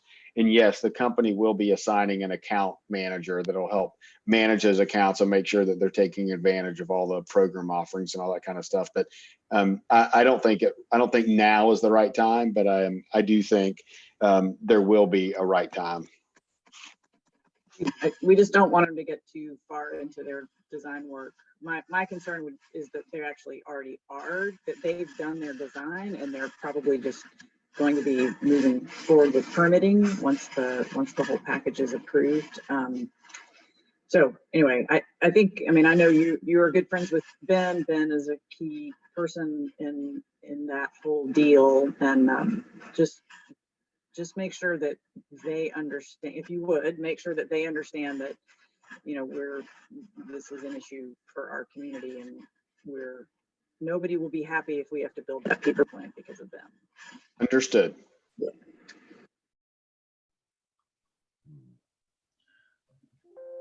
Yeah, Rick and Judy. Well, I don't mean to disagree, Jason, but I know from direct experience and the experience of the engineers that we work with all across the country on the geothermal stuff, and from what I've seen from Pratt & Whitney looking on their site, that this topic is something they just really don't know about. They're uninformed. It's the uninformed engineer problem. Right. And what you run into is it takes a long time, and you got to really get the right avenues, the right political avenues, to make sure to even have the conversations with those people. And even, for example, the conversation we just had yesterday morning, with the university out west, where they're putting in all kinds of geothermal, and the people leading the university really understand it, are really pushing it. Even their engineers don't understand it and are fighting it. So it's like there's this internal kind of play of how this stuff works in organizations. And I think really starting early and being aggressive and making sure that you push enough that you kind of crack these doors open, because what's happened is there's just these entrenched mental blinders on kind of things in these organizations, and they're hard to break.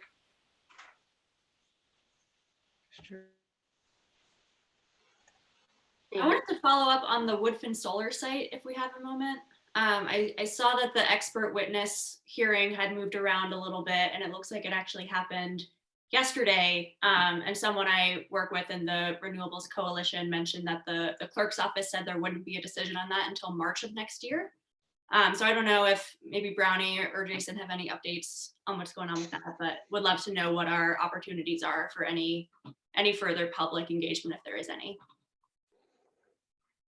So yeah, sure, Eliza. I was one of the witnesses yesterday in the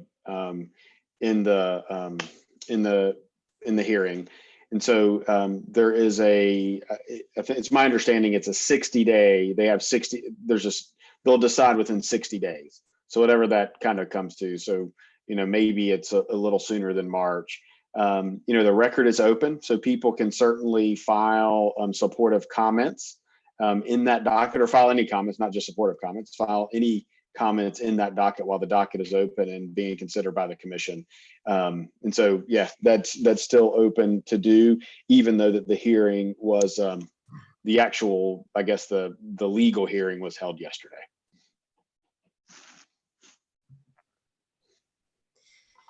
I'll just say that since we learned that project was maybe in jeopardy, folks in this community have submitted more than 200 statements and comments of support for that solar installation at the Woodfin landfill. Yeah, Sophie, and I want to just say thanks to this community for doing that. This is one of those projects that's been a long time coming. It's something that the company's committed to. It was really interesting. I have read almost, I'm not going to say every letter that's been submitted, but almost every single letter submitted I've personally read. And some of those letters were confused in that suggesting that maybe Duke Energy was backing away from our support of the Woodfin project, and nothing could be further from the truth. We're standing with the county and advocating strongly that the commission approve this project.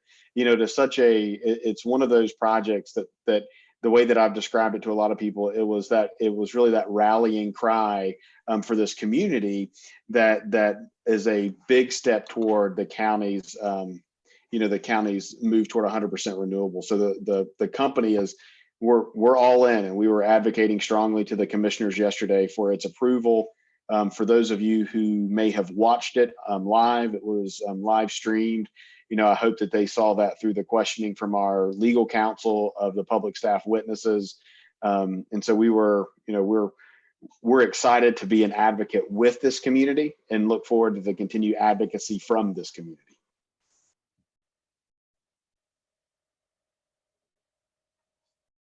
Great. I didn't want to say, Brownie had let me know that he had to step off at 4:30 to go to a county commission meeting about the Vance Monument, but I will personally follow with him tomorrow to see if he knows anything about the process of engaging the Pratt Whitney project in terms of being able for some consultation related to clean energy opportunities for that, and then reach out to this group if we need to.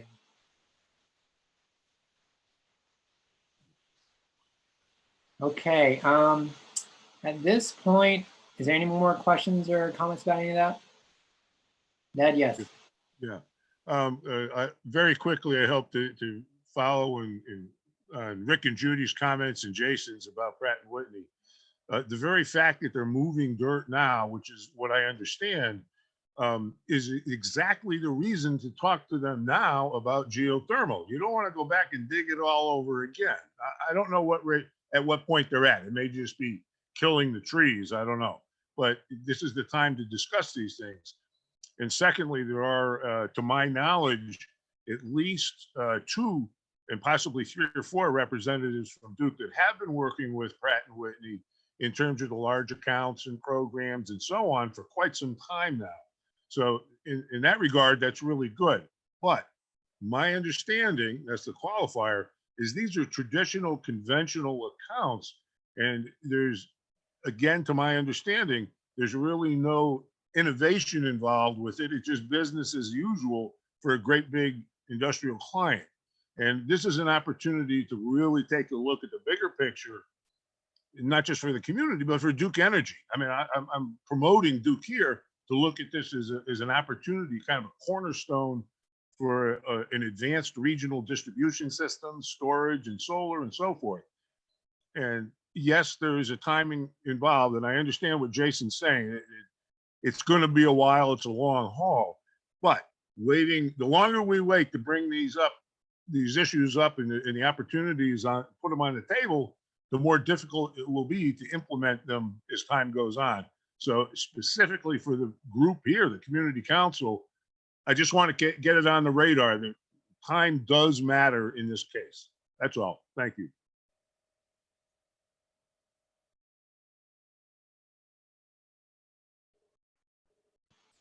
I see that Paul had a question around, is anyone aware of any community solar projects happening in Buncombe County? And I am not. Does anyone else here know of any community solar projects currently in process or currently completed? No. Well, Sam, I think the problem with the community solar program is at the state level. And it was just, I don't know the details of this. I just understand it was designed very poorly. It's too expensive. Nobody's going to do it. And so we've got to go back to square one on that and try to get it to happen differently. Okay, great. Brad, I see you have your hand up. Did you have a question or comment? You're muted still, Brad.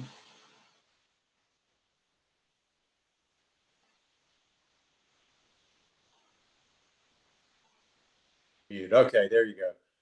I'm sorry, I'm using a new device for my Zoom calls. On the Pratt & Whitney thing, I guess I have a question. And it seems like I read somewhere, number one, I read somewhere where it was, quote, going to be a LEED certified facility, which made me have some hope, but I don't honestly know whether I'm right on that. But the other question I have about Pratt & Whitney is, are they going to have gas service? Is this going to be supplied by natural gas? Because we don't want that. We don't want new industries to be supplied by natural gas, because we need to be moving, if we're going to have 100% renewable energy, we need to be moving all loads to electric and not have natural gas. And so I'll just throw that out there. It would be a big shame for them to build natural gas heating or process heat into here and not try to go to some other approach.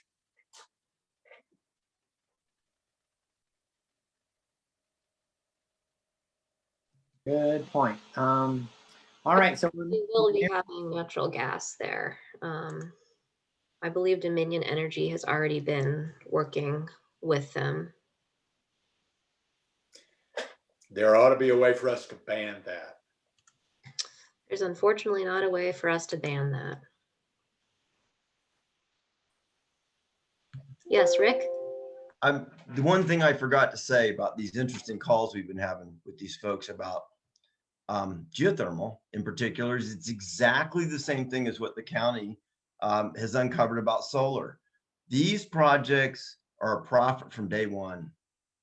They're a profit from day one. These guys in Weber State, Utah, we were talking to, they're making the money on savings to implement the next stages of these projects. They're self-perpetuating by the economic model involved. And that is unknown to corporate leaders and to these old school engineers. It's an unknown fact. So that's a really great point to include when talking to them in any way. And I'd be more than happy to offer the time to have these conversations about geothermal with people about this in that plan in particular, because it was so sad to us what was missed at the brewery down by the river, where there was 8 feet of fill added right there on the banks of the river. Could have been the cheapest geothermal in the whole place and saved them a ton of money on gas, heat.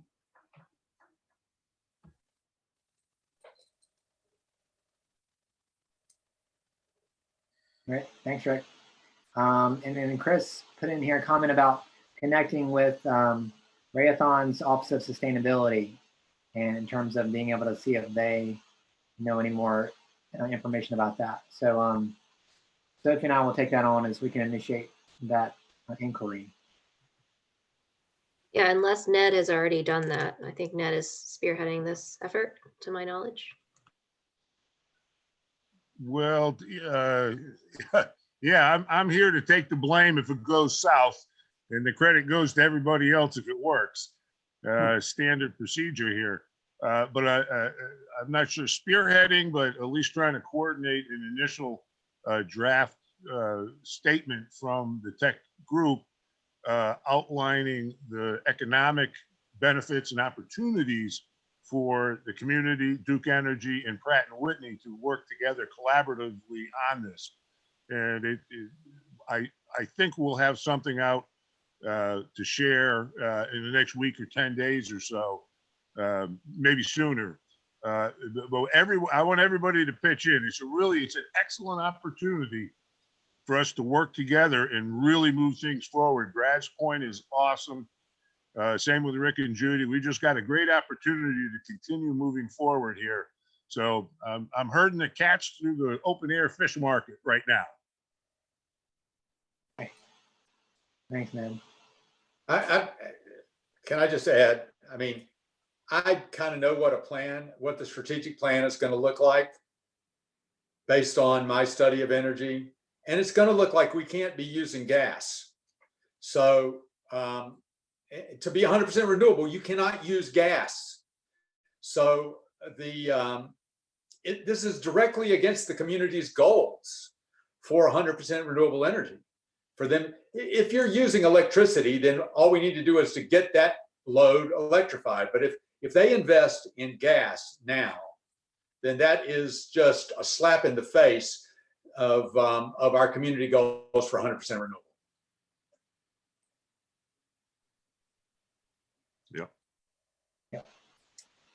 Okay, we're kind of winding down in our time here. We're going to propose via email that our next meeting date be on December the 17th. So from 3 to 5. So the third Thursday, similar to what this day is in November. Let us know, via email if that really doesn't work for you, especially if you serve on the Blue Horizon Project Community Council. If you're one of the folks we selected to be on that, please let us know if that doesn't work. The charter for this group essentially said we would meet every other month. We feel like there's a lot of work to be done the next 3 to 6 months. So we want to try to meet every month for the first few months, and then once we get a headwind behind us, then we can jump to perhaps every other month or every few months. So that's what our plan is. And then by doing the open meeting law, we always thanks y'all for the thumbs up. So I just want to open it up for any other comments that people have. We're kind of rounding out our time together. Anyone that's on the community council or anyone here from general public. I see Julie's hand go up.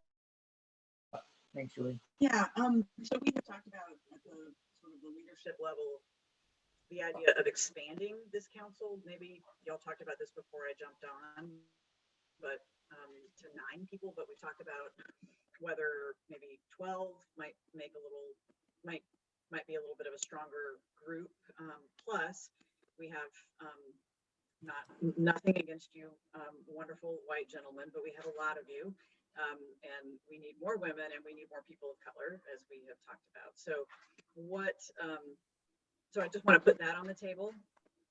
If that's something we want to talk about and vote on now, or just let people be thinking about and actually formulate a proposal for next time. But if I were to formulate a proposal right now, it would be to expand it to 12 and then to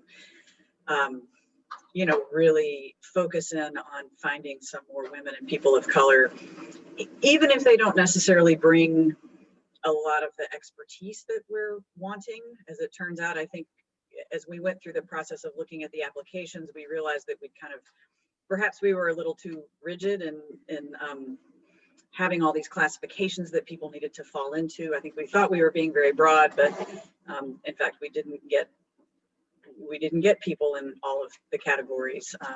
And so I just think we need to think broadly about how to fix that problem.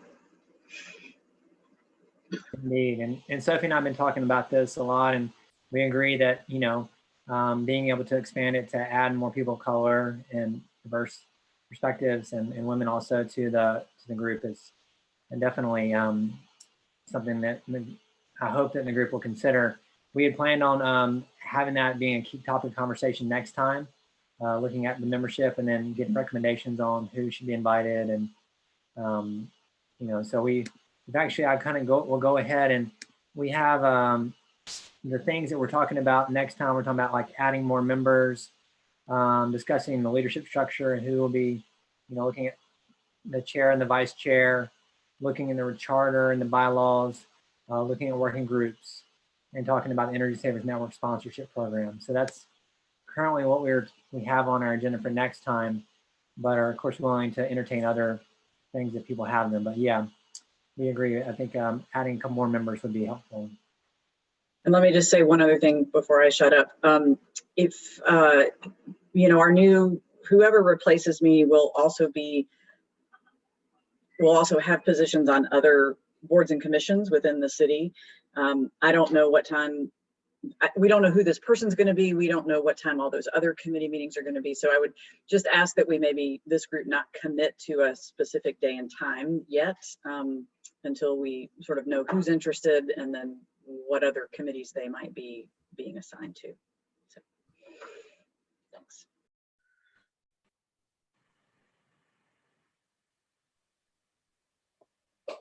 Other questions and comments?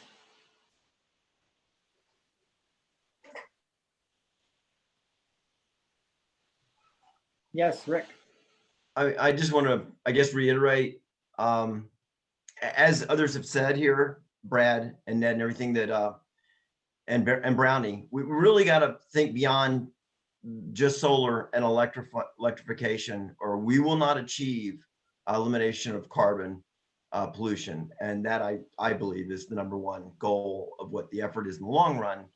And these HVAC systems, since we're HVAC people, these HVAC systems, they have 20-year lives. So somehow between now and 2030, we absolutely must get to the point where we're doing 100% electrification.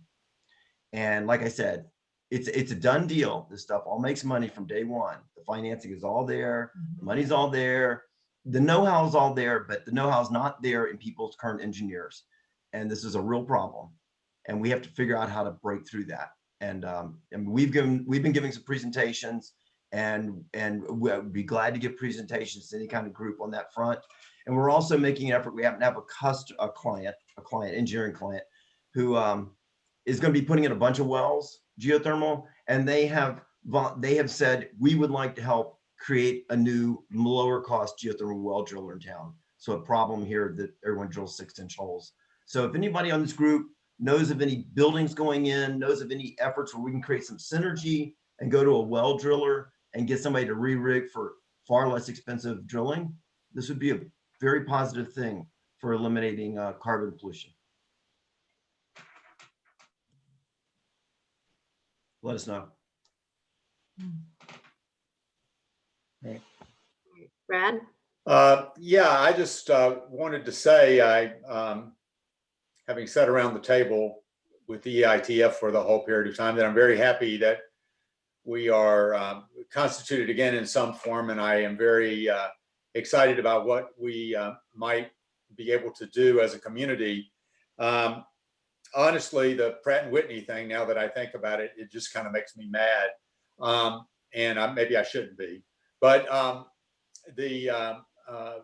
because it sort of tells me that we are all committed people here, but we do not yet have a whole of business, whole of government, whole of community approach to solving this problem. And so, you know, one of the things that we need to do is just to get this 100% renewable energy goal spread out throughout our community. And so we need not just technical resources on the Blue Horizons Community Council, but community leaders who can help us with that project. And so that's just editorial comment. The other thing I wanted to just say is, from the people that are new on this or whatever, if I could make a quick ad for a recommended reading, it's this book, 100% Clean Renewable Energy and Storage for All by Dr. Mark Jacobson. It's a brand new book. It's a wonderful thing for your coffee table. And there's just an incredible amount of insight and plans and what needs to happen in this book. And I encourage all of you to order it on Amazon and read it. Thank you.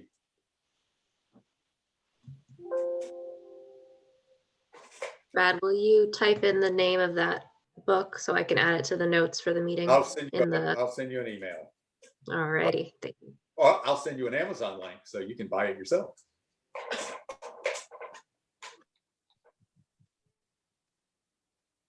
All right, any other questions and comments?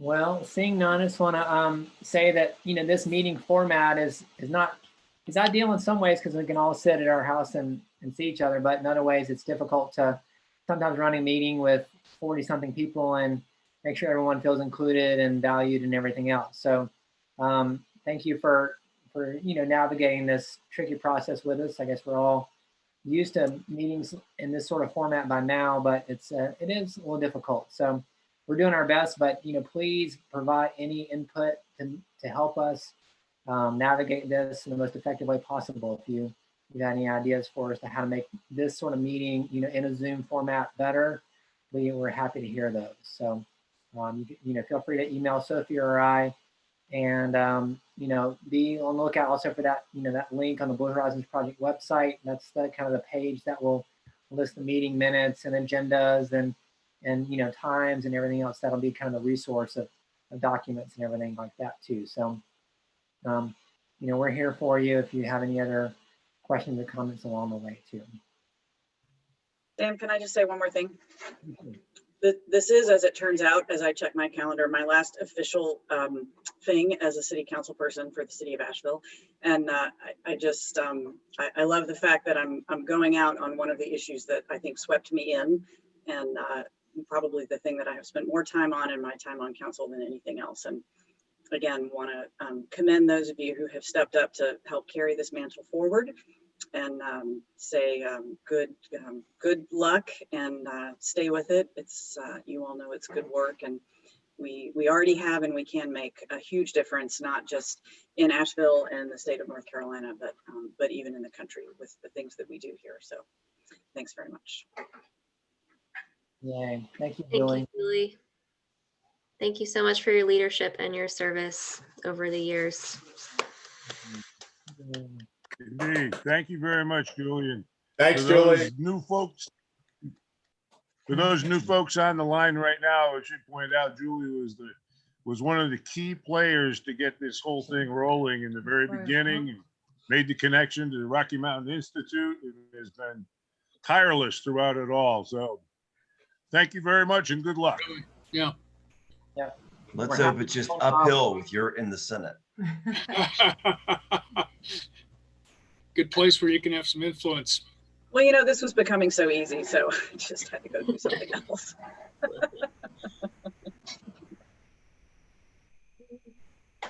Thanks, everyone. With 2 minutes to spare, we'll say thank you and so long, and we'll be in touch. Thanks, Sam, Thank Sophie, you. Thanks. Ned, John. Everyone, we appreciate Thanks, it. everybody. Thanks. See you next time.